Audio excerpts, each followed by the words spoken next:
Chinese 21वीं सदी की दुनिया की सुपर पावर बनने जा रहे हैं। दुनिया की जितनी भी सुपर पावर्स गुजर चुकी हैं उनका दुनिया को फतह करने का एक ही तरीका था कि वो उस मुल्क पर बराह रास्त हमला कर देते जो उनकी पैरवी करने से इनकार करता। माजी करीब में अमेरिका की मिसाल हमारे सामने है। बिल्कुल उसी तरह चाइनीज़ भी पूरी दुनिया पे अपनी हुकूमत कायम करना चाहते हैं, लेकिन उनका तरीका अलग है। चाइनीज़ दूसरी दुनिया की तरह किसी जगह को फतह करने के लिए अपनी फौजी ताकत इस्तेमाल नहीं करते, बल्कि ये किसी भी मुल्क को उसकी मर्जी के मुताबिक कर्ज देते हैं। अगर ये किसी मुल्क को $10,000 कर्ज देते हैं तो 10 साल के अरसे के बाद सूद समेत ये रकम डबल हो जाती है, यानी कि वो मुल्क अब चाइना को $20,000 वापस अदा करेगा। और दुनिया के इन बदलते हालात में 80% ममालिक ऐसा नहीं कर पाते और बदले में चाइना उस मुल्क की प्रॉपर्टी जो कि इसके कर्ज के पैसों से बनाई गई थी वो अपने कब्जे में ले लेता है।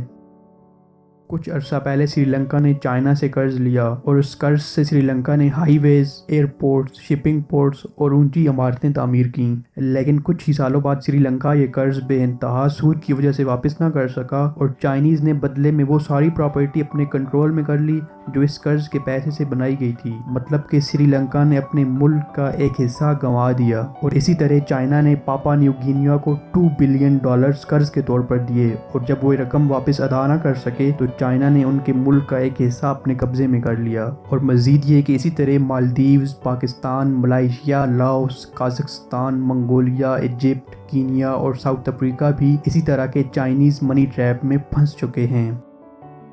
मज़ीद ये कि अगर हम नक्शा उठाकर देखें तो वो सारे इलाके जो चाइना से कर्ज लेते हैं वो चाइना से मुंसलिक हैं, जो कि इस बात की तरफ इशारा करते हैं कि चाइना एक नया सिल्क रोड बनाने की तैयारियों में है जो कि पूरे खित्ते को चाइना से मुंसलिक करेगा। चाइनीज़ दुनिया में पहले ही मकबूल हो चुके हैं, लेकिन कुछ ही सालों बाद ये दुनिया पर अपना कंट्रोल भी कर लेंगे। इन हालात में हमारे पास दो ही रास्ते बच जाते हैं, या तो ये कि हम इतने काबिल बन जाएं कि चाइना से कर्ज लेने की नौबत ही ना आए, और या फिर ये कि अभी से हम चाइनीज़ सीखनी शुरू कर दें।